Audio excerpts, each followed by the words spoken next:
Hello guys, कैसे हो? King academy channel पर आपका स्वागत है। आज हम आपको कराएंगे महाकाव्य। महाकाव्य दो होते हैं, रामायण और महाभारत।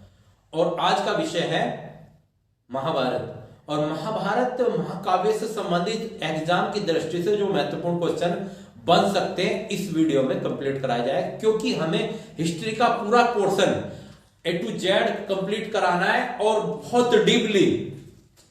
महाभारत का रचना काल क्या माना जाता है? महाभारत का रचना काल ईसा पूर्व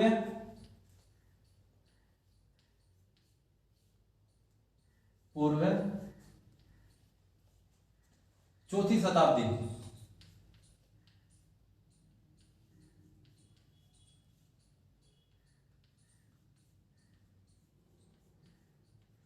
चौथी शताब्दी तक माना जाता है, यानी कि इस दौरान महाभारत महाकाव्य की रचना मानी जाती है।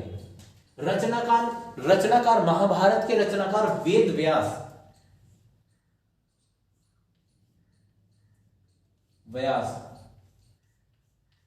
ऐसा बताया जाता है इनके बारे में। वेद व्यास जी, महर्षि वेद व्यास जी के बारे में ऐसा बताया जाता है कि ये मछुआरा समाज से थे। और रामायण के जो रचनाकार थे वाल्मीकि, वे वाल्मीकि समाज से थे, जिसको भंगी समाज भी बोला जाता है। हमारे समाज में सभी को समानता का अधिकार था प्राचीन काल में, यानी कि वैदिक काल में सबको समानता का अधिकार था। कोई भेदभाव, जाति भेदभाव नहीं था, स्त्री पुरुष का भेदभाव नहीं था, सबको समानता का अधिकार था। और वेदों की रचना करने में भी महिलाओं ने बहुत महत्वपूर्ण भूमिका निभाई। यदि इस श्लोकों की बात करें, श्लोकों की संख्या की बात करें, तो प्राचीन काल में शुरुआती दौर में 8800 श्लोकों की संख्या थी। उसके बाद में बढ़कर यह संख्या 24,000 हो गई। महाभारत महाकाव्य में श्लोकों की संख्या 24,000 हो गई। उसके बाद में और बढ़ी और ये हो गई 1 लाख श्लोकों की संख्या हो गई। जय संहिता महाभारत, जय संहिता भारत, सप्त सहस्त्री संहिता किसके नाम है? ये किसके नाम है? ये महाकाव्य महाभारत के नाम,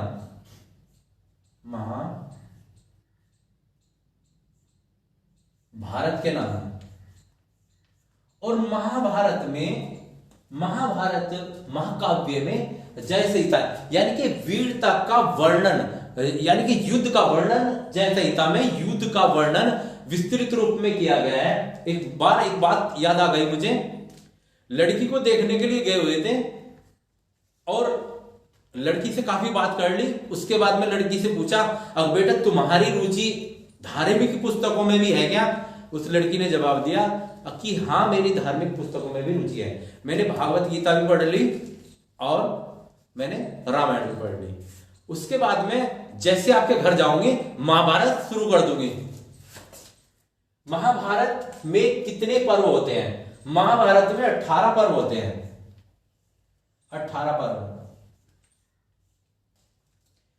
बदायूं द्वारा रचित महाकाव्य का अनुवाद, बदायूं द्वारा रचित महाकाव्य का अनुवाद, महाभारत महाकाव्य का अनुवाद किस नाम से किया गया?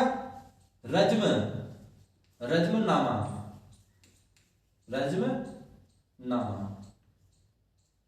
नाम से किया गया।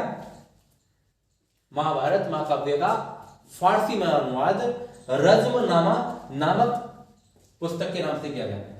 यदि बात करें वेदों की भाषा, यानी कि वेदों की भाषा या देवताओं की भाषा किसको बोला जाता है? देवताओं की भाषा संस्कृत को बोला जाता है।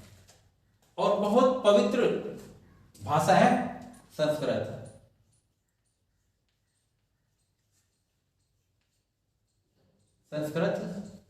भाषा देवताओं की भाषा है। और महाकाव्य की जो वेदों की जो रचना हुई उन सभी में संस्कृत भाषा का इस्तेमाल किया गया। संस्कृत दिवस, अब संस्कृत भाषा का की बात हो रही, तो संस्कृत दिवस का भाई वर्णन करते हैं। संस्कृत दिवस कब मनाया जाता है? संस्कृत दिवस श्रावण मास की पूर्णिमा को मनाया जा रहा है। श्रावण मास की पूर्णिमा को श्रावण मास की पूर्णिमा को संस्कृत दिवस मनाया जाता है और यह शिक्षा मंत्रालय के अधीन आयोजित किया जाता है यह दिवस। और इस दिवस को मनाने की जो शुरुआत हुई थी, इस दिवस को मनाने की जो शुरुआत हुई थी 1969 में, 1969 में इस दिवस को मनाने की शुरुआत हुई थी। अब बात करते हैं महाभारत जब युद्ध हुआ तो सबसे बड़ा योद्धा कौन था उस वक्त? सबसे बड़ा योद्धा अयोध्या, सबसे बड़ा योद्धा था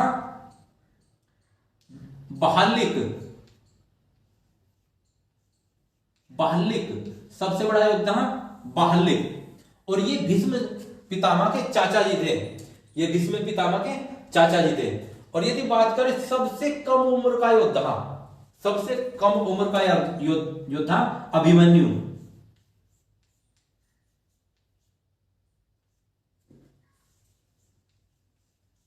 सबसे कम उम्र का योद्धा और इनकी उम्र 16 वर्ष, यानी कि 16 वर्ष का अभिमन्यु सबसे कम उम्र का योद्धा था महाभारत में।